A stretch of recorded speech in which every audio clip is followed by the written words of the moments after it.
Hello guys. Salam. Alam nyo, hindi ko alam kung anong pwede nating itawag kay Browner. O, asan na ba yung tapang ni Browner? Mr. Browner. Asan na ba yung tapang mo? Na kinakanti nyo ng kinakanti yung China. Din ngayon, ang kalaban nyo, walang baril, walang supersonic, walang atomic, walang nuclear, walang ganyan. Tapos nangihingi ka ng tulong sa aming taong bayan na para protektahan kayo, na imbis kayong puprotekta sa amin. Bakit kayo naandyan, Browner? Ano ang ginagawa niyo dyan? Paano ka nagiging general? Naging general ka ba nang dahil sa connection? Nang dahil sa pera?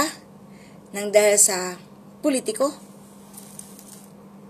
Alam mo, walang dangal ang pagiging general mo kung hindi ka matapang para sa tao. Kung wala kang gagawin para sa tao. Wala kang initiative para sa amin. Sawa na kami dyan sa mga style nyo na drama. Since nung naupo si Bongbong Marcos, since na inilagay kayo dyan, nung mga panahon na yon, yung gulo ng kinikreate nyo, yung ginagawa nyo sa China, na kinakantin yung China, may naputulan ng daliri, may mga nakakaawa na mga fisherman, mga mahihirap, hindi lang yung Coast Guard, yung mga fisherman talaga. Kasi kung hindi nyo naman talaga ginawa yan, na ginagalit nyo yung China, katulad lang sana ng dati, na ginagawa ni PRRD, hanggang ngayon nakakapangisda ng malaya ang mga Pilipino. Kayo ang nag-create ng gulo. Hindi nga kayo natatakot, di ba? Hindi kayo natatakot sa China. Kalabanin, ang tapang-tapang nyo, Browner. Tapang mo. Ngayon, yung kalaban natin walang baril yan. Anong kailangan natin? Ha? Yung sundin nyo lang. Yung sinumpaan nyo. Huwag kayong patulog-tulugan. Tapos sa amin kayo manghihingi ng intindi, unawa. Sa amin kayo manghihingi ng proteksyon. Anong ginawa mo dyan? Sinasahuran ka ng taong bayan. Sinasahuran ka ng gobyerno. Hindi pinoprotektahan nyo ang Pilipinas. Sino ang nasa loob ng Pilipinas? Hindi yung bundok, hindi yung isla, hindi yung kagubatan, hindi yung mga... No. Tao, Browner. Tao.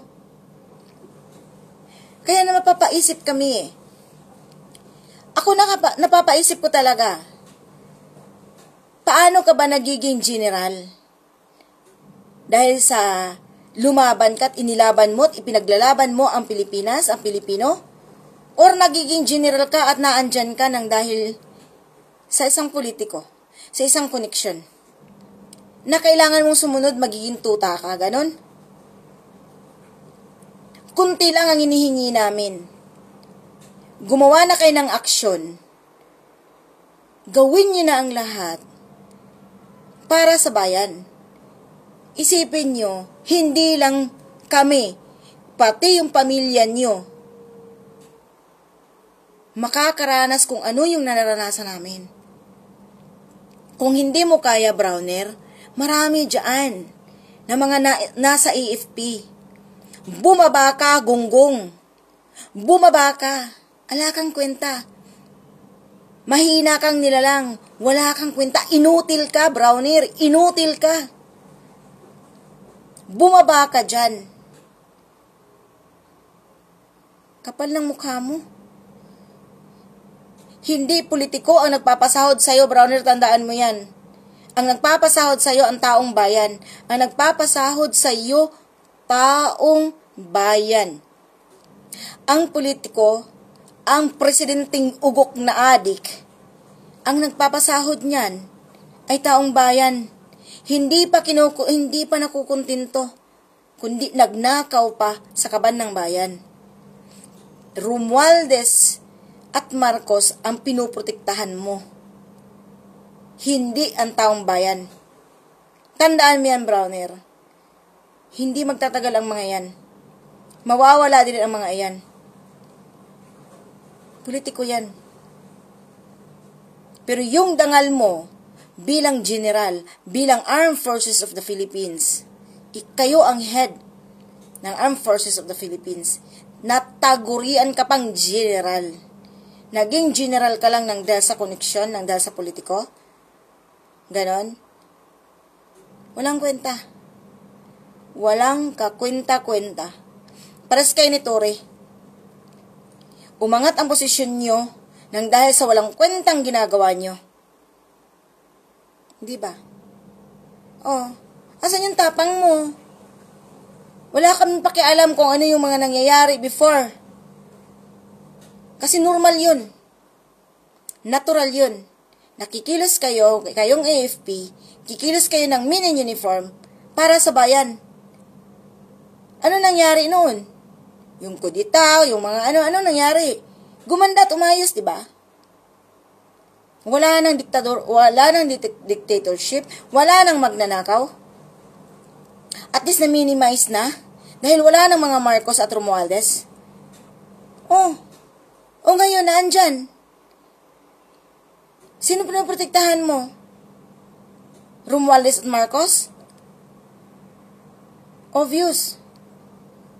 Browner, bumaba ka. Umalis ka dyan, mag-resign ka. Wala kang kwentang leader ng mga AFP. Wala kang kwentang nagiging general ka. Hindi ka nahihiya.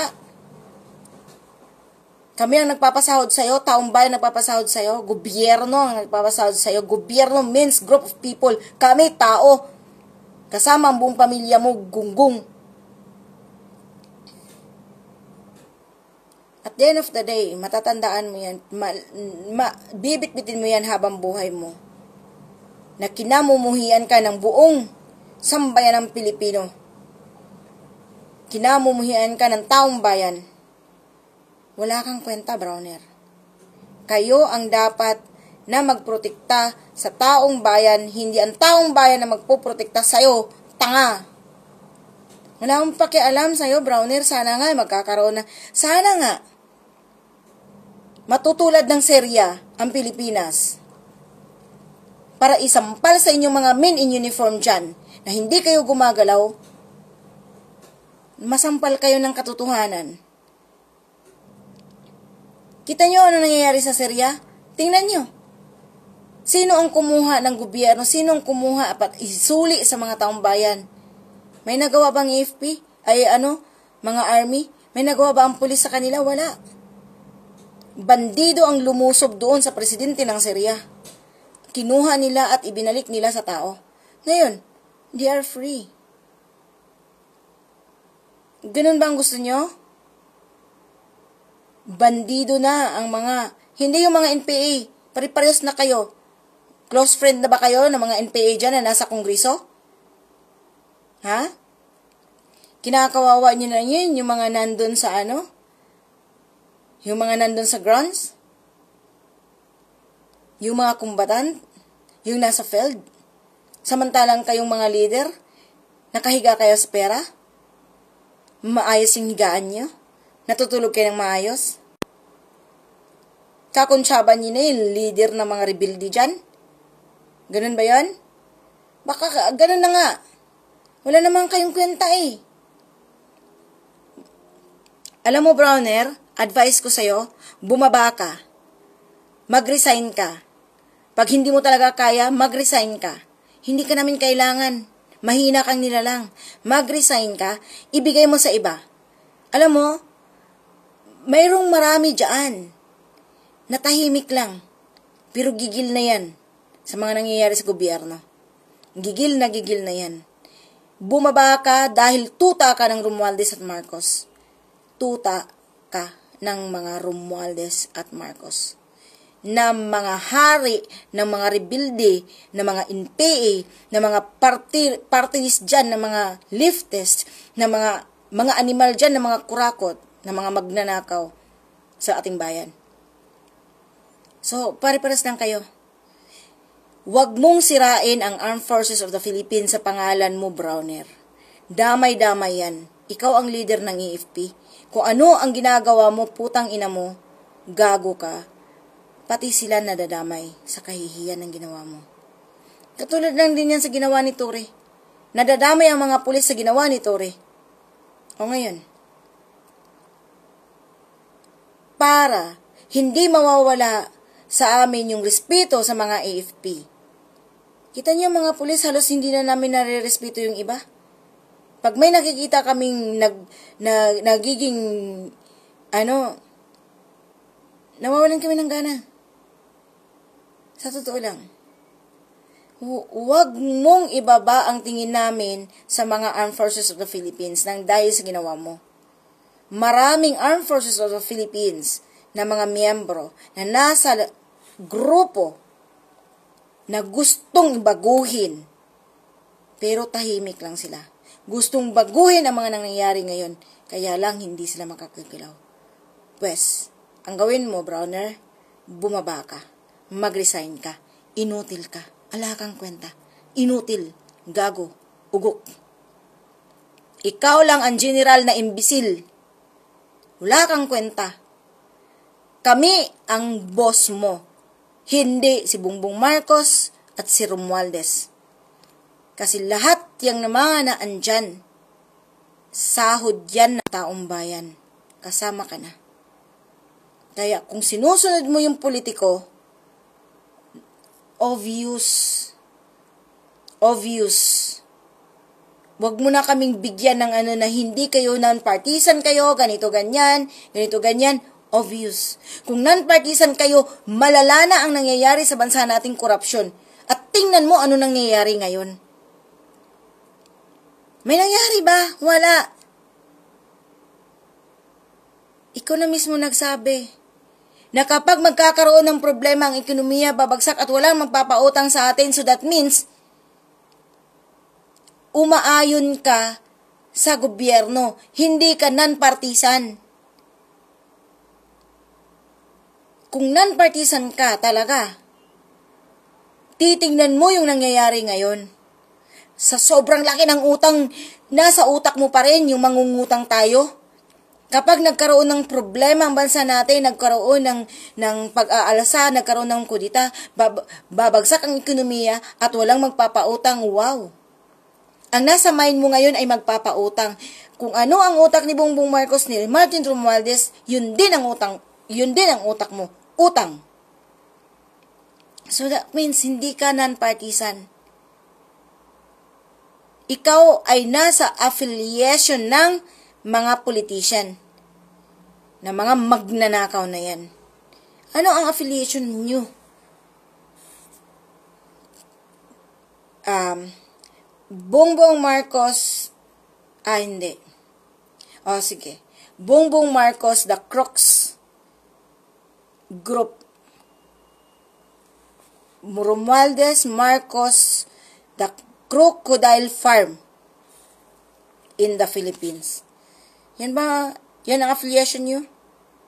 Ha? Sama-sama na kayo mga magnanakaw, mga walang kwentang mga inutil. Kung nakakain ka ng pera na galing sa ninakaw nila, siguro kaya ka ganyan. No? Huwag mo kaming daanin sa ganyan. Pag bumagsak ang ekonomiya dahil nagkakagulo, putang ina, wala kaming pakialam. Ang gusto namin magbago. Gusto namin maging maayos. Alam mo ba, Browner, pwedeng ikaw ang magdala sa Pilipinas pansamantala. Kasi ikaw yung head ng Armed Forces of the Philippines. Pwedeng ikaw ang mamumuno. Katulad ni Captain Traore. Katulad kay Captain Ibrahim Traore. Siya ang nagiging presidente since nung kinuha niya yung bansa nila. Sana ganun na mangyayari sa'yo Kaya lang mababa kang nilalang. Kaya lang mahina at inutil kang nilalang. Nasa utak mo utang, Takot ka na magkaroon ng problema ang bansa para pagka magkakaroon ng problema ng bansa, walang magpapautang. Ganun ba yun? Nasa mind mo utang, puno na tayo ng utang, tanga. Yung mga inutang nila noong 2024, 2025, yun, inubos na nila. Nasa kanila yung mga inutang. Sino magbabayad? Pati mga anak mo, ugok. Gago ka pati ikaw. Bakit? Hindi ba nakakaltasan yung mga sahod nyo?